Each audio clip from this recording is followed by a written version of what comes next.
Dave Addison is Executive Director of Toronto City Mission. He has over 20 years of leadership experience in corporate sales, marketing, and general management, but he's also a long-standing volunteer at Community Center 55, helping with many aspects of their Christmas hamper program, including fundraising, food, toy drives, media, and partner support. Dave also served as the Special Events Committee for Regent Park School of Music and is a board member of Parham House, a hospice for the homeless.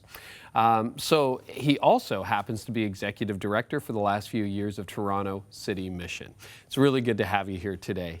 Thanks, Garrett. It's great. Thanks so much for joining us. So you've devoted your life in the last few years to really helping others, and that's a personal story for you as well. Tell us about how your life needed some changes a few years ago. Well, I lived that corporate life, and in worldly measures, I was successful, but I was very broken, and I was actually 300 pounds, filling the hole in the soul with food and drink, incredibly depressed, not recognizing it, but you know, a broken man, and needed salvation. Didn't know the Lord personally at the time, so a life transformed. Wow. Yeah. And that was fairly recent, but you never would have saw yourself as executive director of a mission to a major city, would you? No, I actually had this sense in 2010 that I was called to do something more. And I talked to people about moving to not-for-profit, out of the corporate world. And many people said, well, you're going to have to, you know, go down, not in a leadership role. You're going to have to go to entry-level positions and probably in fundraising and development because you were in that sales side of the organization. And but I had been a leader for years in the corporate world and felt that's where my gifting was and my calling. But I didn't even know what a mission was. I had never volunteered for a mission. I'd never worked for a not-for-profit. So there's no worldly way to say that this, you know, what unfolded for me to be the executive director. It's only by the grace of God. Isn't that fascinating? So tell us a little bit about what Toronto City Mission does, because it's very, very different than your previous experience in corporate sales and marketing. Yeah, and Toronto City Mission is different than many other missions. Many are focused on relief on the back end, food and clothing, maybe prison ministry. We used to be, our roots were in relief. But Toronto City Mission is focused now more on the preventative and proactive side with a focus on children and youth. So we're actually celebrating this year, just passed 135 years, the oldest and longest running mission in the city of Toronto. The core programs are after school programs, homework help clubs. We've got March break camps, summer camps, and teen leadership, a teens leading community program to mentor and raise up kids. And in all of the programs that we have, we share the gospel. So we're very much a relational ministry, building relationships with the kids, loving the kids, getting to know their families through that as well, and just being God's light into their lives. You know, what would you say when you look around a city that's constantly changing? And I think most of our cities are changing, coast to coast in Canada and in the U.S. things are changing, but you're in Toronto, major world-class city.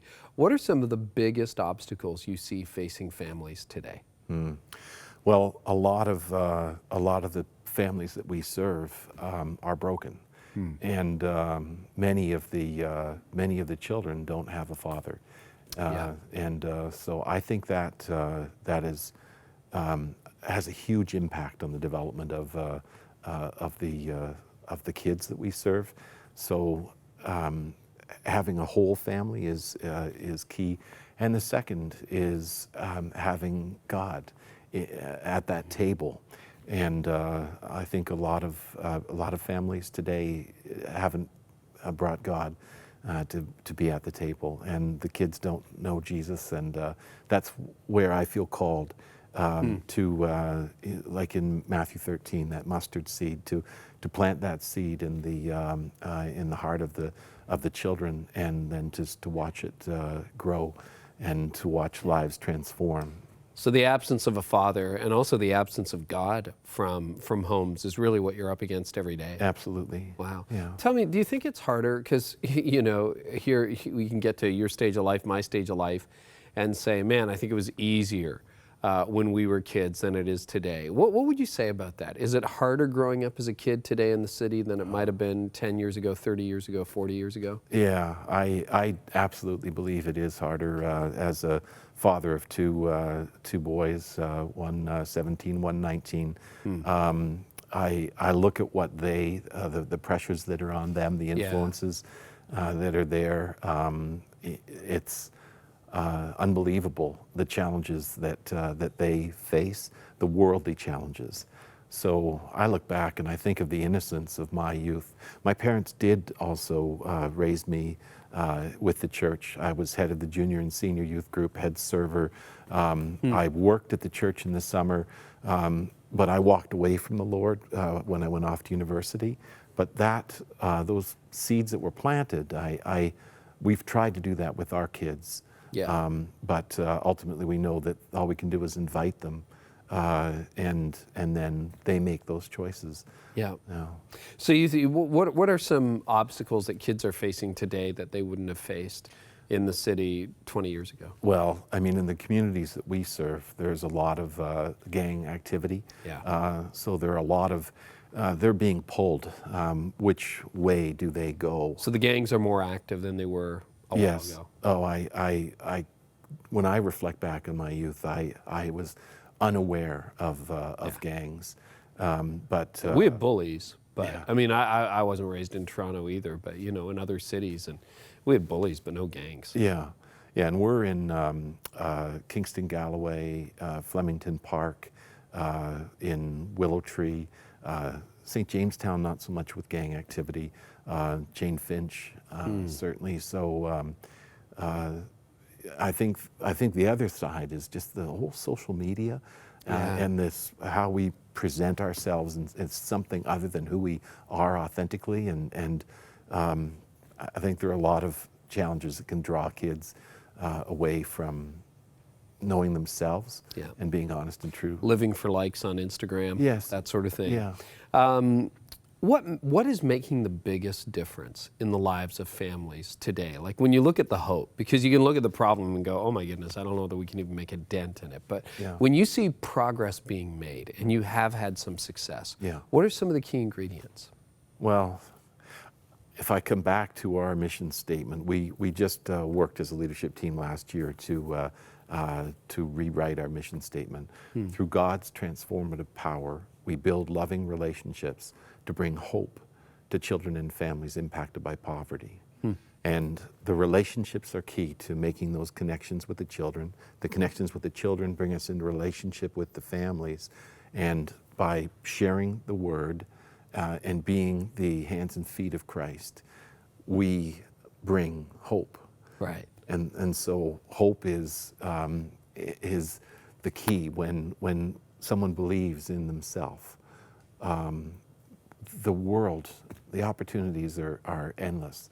And when you accept Christ as your Lord and Savior, He has gifted you and He calls you, and all you have to do is be obedient in listening and responding to that call. Well, isn't that fascinating? Jesus did say it's all about a relationship, right? He said, love the Lord your God with all your heart, mind, soul, and strength, and love your neighbor as yourself. And I love that about your mission. You seem to be operating in both spheres, that you're introducing people to Jesus, you're deepening a relationship with them, and you're helping them deepen a relationship with others. Dave, this has been really, really helpful. Admire the work you're doing with Toronto City Mission.